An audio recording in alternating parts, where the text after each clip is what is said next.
Hey everyone, how's it going? So today I would like to do a book review for you all. I want to talk today about The Wretched of the Earth by Frantz Fanon. So this was published in 1961. It is translated from the French by Richard Philcox.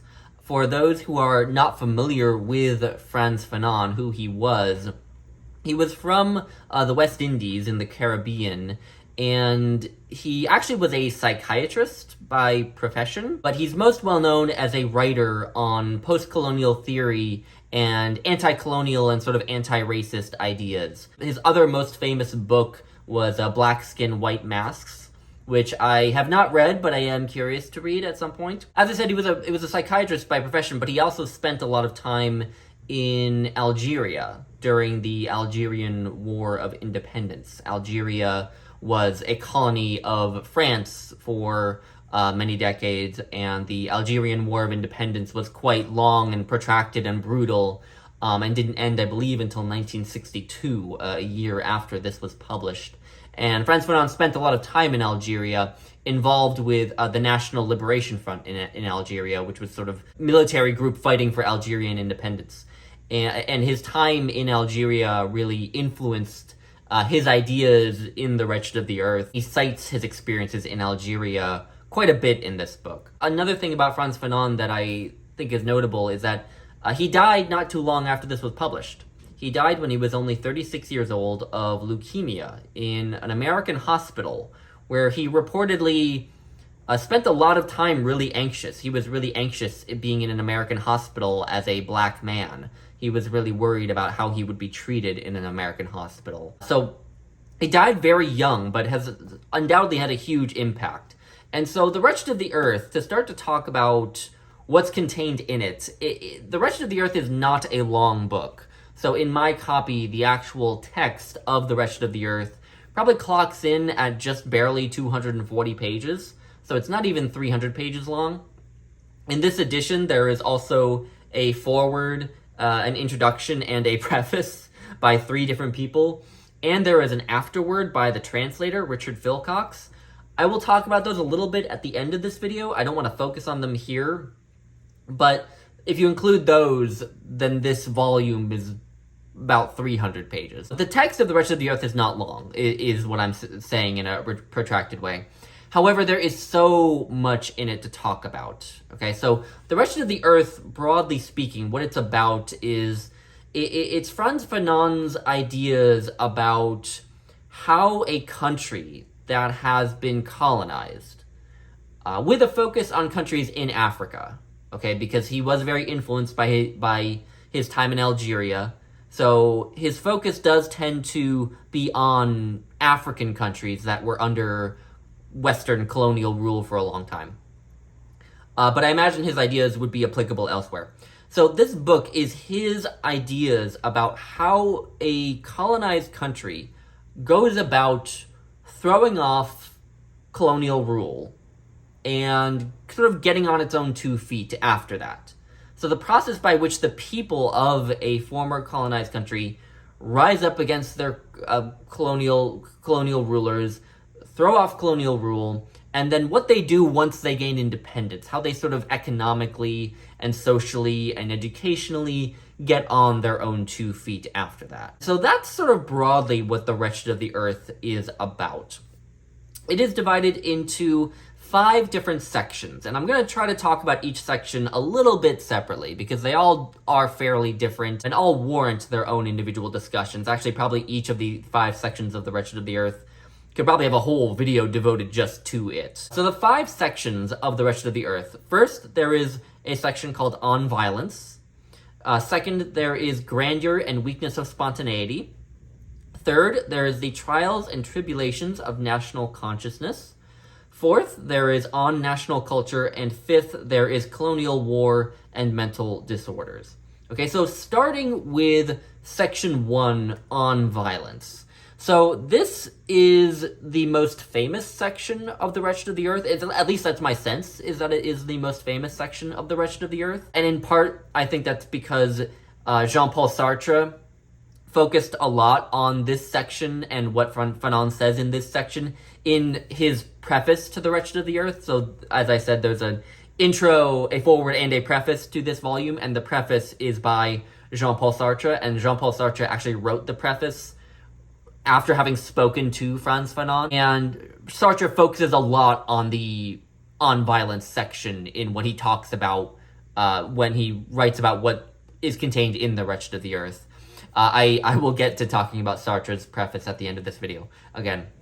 So, in the first section, in On Violence, Fanon basically argues, broadly speaking again, that decolonial struggles, the struggle to throw off a colonial oppressor, is always violent. And a large reason for why that is because violence is the only thing that the colonizer responds to. They took over the country originally with violence, and they controlled the country with violence. So the people of the country basically have to use violence in order to get the colonizer to leave them alone, right? To give them their independence. And so he argues that a violent overthrow of the colonizer is sort of required. He also, in this section, gives a really striking description of the degree to which the colonizer kind of dehumanizes the people in a colony, right? Makes them feel less than human, right? As a way of kind of keeping them under its control. And that part of this section is really striking because it's not just applicable to properly colonized countries, but I think it's applicable in many other countries which maybe aren't colonies in the strictest sense of the word, but where there are still sort of oppressed minorities, right? Of course, I think the parallels to the United States and the way that Black people in particular, Native American people in particular, but also immigrants, also members of the queer community, are sort of dehumanized, right? So those ideas were very, I think, applicable to settings outside of just colonies. And so there's this really just striking description of the way in which a colonizer kind of dehumanizes the indigenous population of a colony, right? But eventually, what he kind of argues is that this dehumanization becomes too much for the people of the country to take, and they finally rise up violently and overthrow the colonial rule. And that's kind of what this section is about. There's also a really striking section of this that I want to actually read a little bit to you from, where he kind of talks about the double standard that's applied to people who are in Europe and who kind of, in a sense, were turned into a colony. So he kind of argues that with Nazism, with fascism, a lot of Europe was kind of turned into a colony. So as the Nazis went and took over parts of Europe, they kind of turned those parts of Europe into colonies. And because they're European, they're talked about and treated very differently from the actual colonies that are in, Africa or Asia. And this is what he writes about this, and I think it's really striking. So here's what he says. For centuries, the capitalists have behaved like real war criminals in the underdeveloped world. Deportation, massacres, forced labor, and slavery were the primary methods used by capitalism to increase its gold and diamond reserves and establish its wealth and power. Not so long ago, Nazism transformed the whole of Europe into a genuine colony. The governments of various European nations demanded reparations and the restitution in money and kind for their stolen treasures. As a result, cultural artifacts, paintings, sculptures, and stained glass windows were returned to their owners. In the aftermath of the war, the Europeans were adamant about one thing: Germany will pay. At the opening of the Eichmann trial, Mr. Adenauer, on behalf of the German people, once again asked forgiveness from the Jewish people. So it's really fascinating to see that idea, right? There's a similar idea expressed in Discourse on Colonialism by Aimé Césaire, and Aimé Césaire was a mentor of Frantz Fanon, so I imagine there was some direct influence on those ideas. Okay, to move on to grandeur and weakness of spontaneity, the second part of The Wretched of the Earth. So, Frantz Fanon argues that when an uprising occurs against colonial rule it's usually sort of spontaneous. It usually emerges without too much planning. That is, without too much sort of organizing on the part of the people who are rising up against their oppressors, right? He argues that this kind of uprising, this kind of spontaneous uprising, is a good start, but can only go so far. And the reason he says that is because it's sort of spontaneous and unorganized, it's easy for the colonizer to kind of exploit divisions within the colony to kind of divide and conquer. So Frantz Fanon talks a lot about different sort of sectors of the population. So there's sort of the peasants, as he often calls them, who were the kind of people who live in rural areas, who are still very much belong to their native culture. There are the proletariat who are in the cities, right? And there's the lumpen proletariat, as he calls them as well. And then there's the westernized bourgeoisie, who are kind of native inhabitants of the colony, but who have had like a Western education. And so he argues that the colonizer can kind of exploit divisions between these different sectors of the society of a colonized country to help it, right? To keep it from gaining its independence. And this is I'm going to read you a really striking quote about this. So here it is. Anti-racist racism and the determination to defend one's skin, which is characteristic of the colonized's response to colonial oppression, clearly represents sufficient reasons to join the struggle. But one does not sustain a war. One does not endure massive repression or witness the disappearance of one's entire family in order for hatred or racism to triumph. Racism, hatred, resentment, and the legitimate desire for revenge alone cannot nurture a war of liberation. These flashes of consciousness which fling the body into a zone of turbulence, which plunge it into a virtually pathological, dreamlike state where the sight of the other induces vertigo, where my blood calls for the blood of the other, where my death through mere inertia calls for the death of the other. This passionate outburst in the opening phase disintegrates if it is left to feed on itself. Of course, the countless abuses perpetrated by the colonialist forces reintroduce emotional factors into the struggle, give the militant further cause to hate and new reasons to set off in search of a colonist to kill. But day by day, leaders will come to realize that hatred is not an agenda. Right? So he kind of argues that there needs to be some sort of planning. There needs to be some kind of organization to the anti-colonial struggle. And he also talks in this section about how the colonial regime often at first will kind of make concessions to independence movements. He talks a lot about independence movements that try nonviolence, that try to use nonviolent resistance. And he talks about how colonizers often, when faced with a nonviolent independence movement, will sort of make these concessions to them as a way to appease them.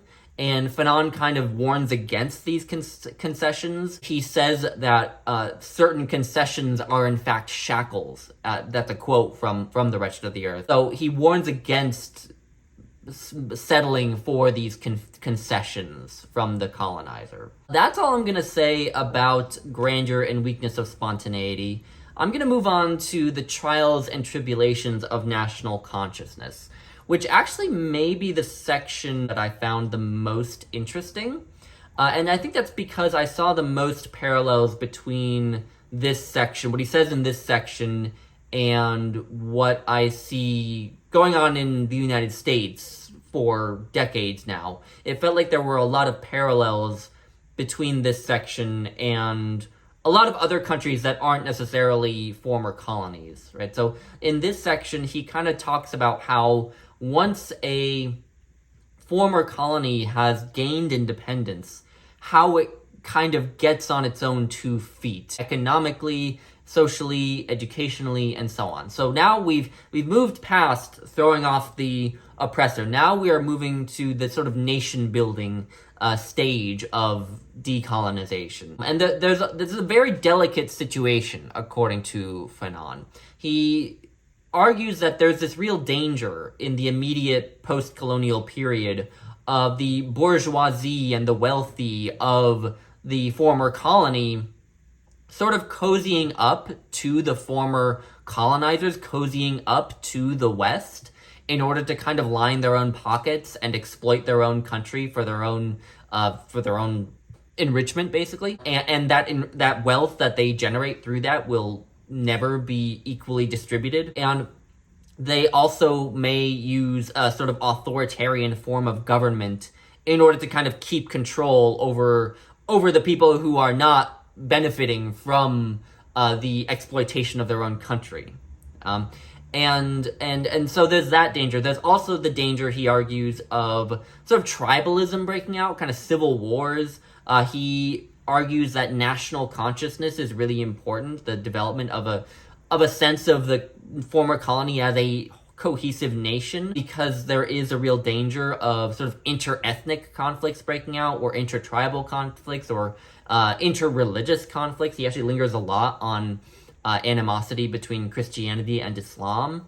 And so he also says that another danger in the immediate post-colonial period is sort of tribalism breaking out, right? The sort of quasi-civil wars or full-blown civil wars. And so he argues that what is the antidote, or what seems to be the antidote for him to these perils, is education, is educating the populace, having an educated populace. He kind of argues that people need to move past just having a consciousness of their nation or of their tribe or of their ethnicity or of their religion, and need to move past that to have a sort of socioeconomic consciousness, right? And there's a lot, he writes really eloquently about the importance of educating the people. And there's one quote that I really, really love from this section, which I'll read to you. All right, so here it is. But political education means opening up the mind, awakening the mind, and introducing it to the world. It is, as Aimé Césaire said, to invent the souls of men. To politicize the masses is not and cannot be to make a political speech. It means driving home to the masses that everything depends on them, that if we stagnate, the fault is theirs, and that if we progress, they too are responsible, that there is no demiurge, no illustrious man taking responsibility for everything, but that the demiurge is the people, and the magic lies in their hands and their hands alone. And later on, a little bit after this, he very poignantly says, a government and a party get the people they deserve. And in the more or less long term, a people get the government it deserves. I found these really powerful. I just found that these really resonated with kind of what's been going on in the United States for many years. And I'm just talking about the US because it's my own country, right? This need to educate people, right? It's a big issue, I think, here in the United States. So I wanted to read that. But the really kind of important part is how national consciousness at a certain point needs to be replaced with a sort of social and political consciousness, right? A consciousness based more on the shared struggle of the working class and oppressed peoples versus the struggle of the Algerians specifically, or whichever country you're worried about specifically. And that's a big theme that comes up in this section. And then the last two sections of The Wretched of the Earth, I'm going to spend a bit less time on them, not because they're not interesting, just because I think I have a bit less to respond to in them. So the fourth section is called On National Culture, and this is all about how the artists of the former colony kind of find their own voice. He kind of seems to he kind of argues that the artists of the former colony will start out immediately after independence by really strongly emulating the artists of the colonizers' country. So they'll start out by very much sort of venerating and imitating the art of the West, basically. But after a certain point, they will feel the need to reject that influence and will turn to their indigenous culture. But he argues that they will kind of almost fetishize their indigenous culture, and he argues that the indigenous culture that they kind of really invest in isn't really the actual indigenous culture anymore, because the indigenous culture has actually changed a lot because of colonialism. And so the kind of indigenous culture that they use in their work is sort of, by that point, inauthentic because so much has changed in the country due to colonialism. But eventually he argues that through this sort of process, they eventually arrive at their own voice, their own unique, distinct voice that is independent of the West and that's independent of this sort of outdated view of their own indigenous culture. All right, at least that's my understanding of what he says. And then finally, the last section. The last section is called Colonial War and Mental Disorders. This section was pretty interesting. It really, I think, drew on Frantz Fanon's expertise as a psychiatrist, because he kind of goes through different case studies of people suffering from mental illnesses as a result of specifically the War of Independence in Algeria. So he kind of goes through a number of case studies of people who suffered from different psychiatric illnesses in Algeria during the War of Independence. And that's really interesting. He talks about a lot of different cases, and in some of them, he talks about how they were able to be treated. In others, he says that they didn't really respond to treatment very well.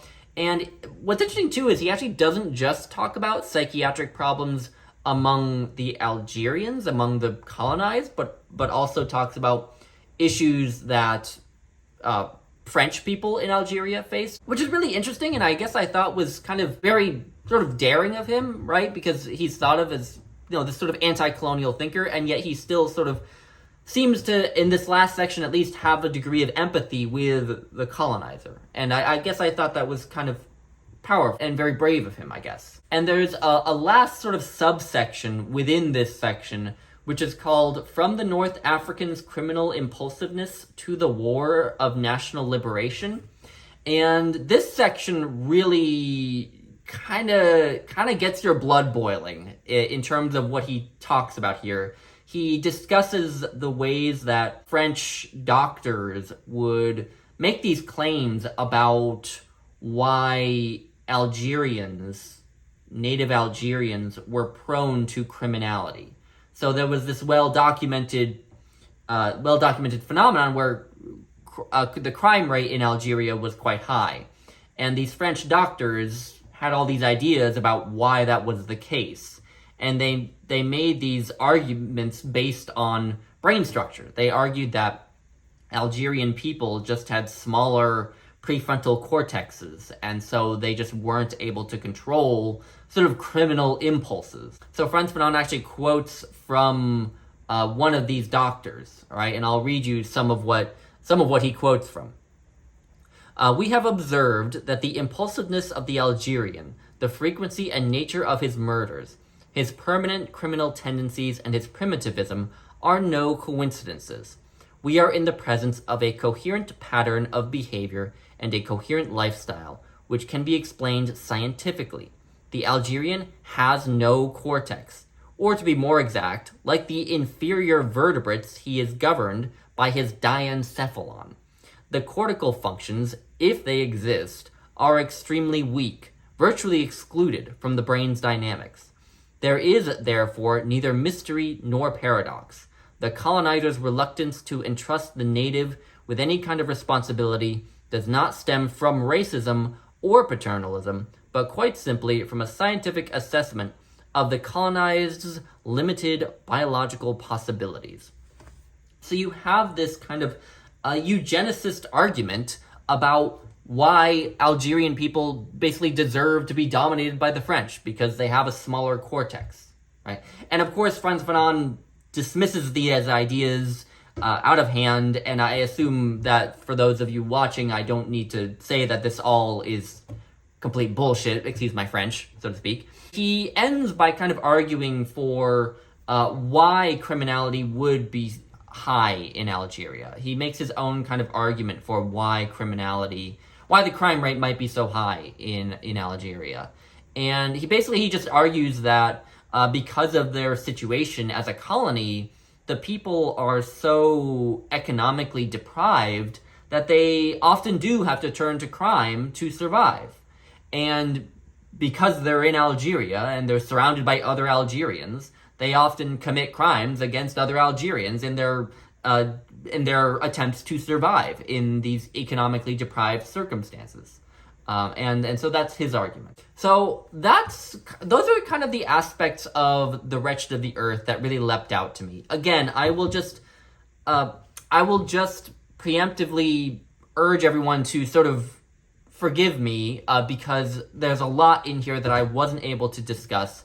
I wanted to just talk about the parts that really leapt out at me. Okay, and so I just want to preemptively respond to anyone who watches this and thinks that I didn't cover this, that, or the other idea that's in The Wretched of the Earth. I'm fully aware that there are a lot of ideas in it that I did not touch on at all, and probably a lot of ideas that I didn't really do very much justice to. Because again, first-time reader of it, I am not an expert in post-colonial theory by any means, or anything like that. So, just wanted to say that. Okay, at the end here, I wanted to touch on the extra material in this edition. So as I said, there is an introduction in this edition, a very short introduction by Cornel West. That is very new. I think it was copyrighted in 2021. I can just check quickly. In 2021, yes. So there's an introduction by Cornel West from 2021. Cornel West, who actually ran for president in 2024 as a socialist. There is also a foreword by Homi K. Bhabha, who himself is a post-colonial theorist.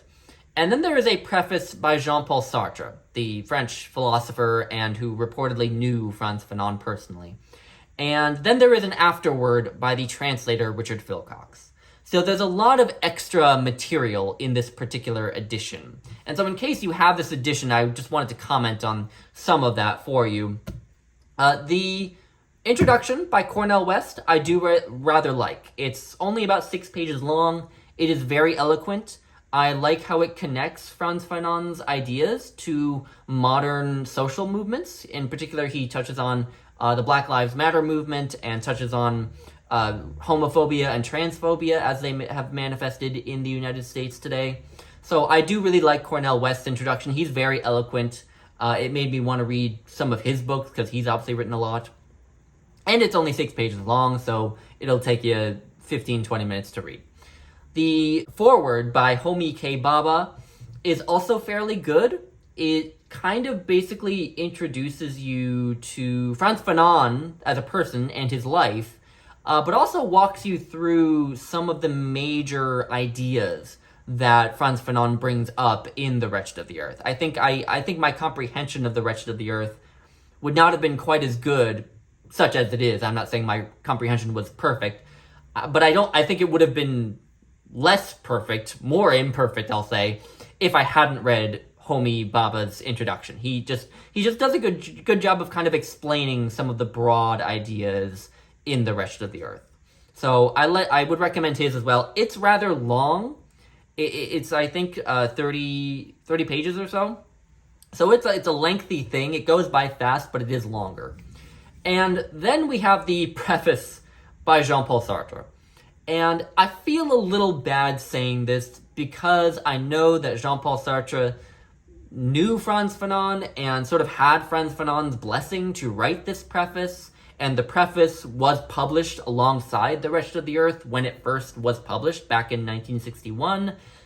But it was my least favorite of all the extra material in this volume. I just don't get on with Sartre's writing. I find him kind of incomprehensible and difficult to follow, and he doesn't make up for being difficult to follow by being eloquent. I don't find him eloquent. I don't know how he reads in the original French. Perhaps some people who have read him in the original French will comment on that, but I just don't like Jean-Paul Sartre's writing. And I didn't like his writing in this preface. I didn't find the preface very informative. I didn't feel like I learned very much. He fixates a lot on the on violence section, which is all well and good, but it feels kind of incomplete as well. Jean-Paul Sartre's preface reportedly also became the first part of a full book that he wrote, which was called Colonialism and Neocolonialism. And I have no intention of reading that book because I think I've just realized that I just don't like Jean-Paul Sartre's writing. I have also read excerpts of Being in Nothingness and Existentialism is a Humanism by him. And whatever anyone sees in Jean-Paul Sartre, I don't think I see it. Maybe you need to read him in French. I don't know. But, the preface by Sartre is kind of iconic, so maybe you do need to read it. But if you're taking my advice, I think you can skip it. Okay?